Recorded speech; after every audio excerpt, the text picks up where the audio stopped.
Mana Kırgızстанга өткөндүгүбүз байланыштуу.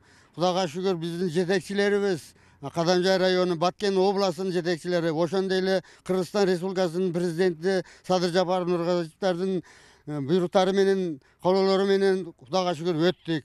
Ошондой эле бизди биринчи күндөн башталып, мана жогорудан кеткен жолдон айлыбызга машина асфальт жолду кылышып берди.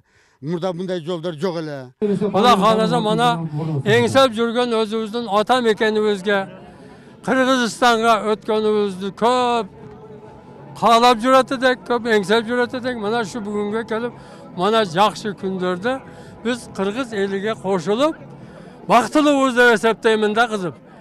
Каражантак айылында бул кээ бир үйлөр коңшу өлкө тарапта калып кеткен деген маселелер дагы азыр көтөрдү. Бул боюнча эки өлкөнүн ортосундагы атайын комиссия иштеп жатат. Бул ошол комиссиялардын иштөөсүнүн жыйынтыгы боюнча чечилет.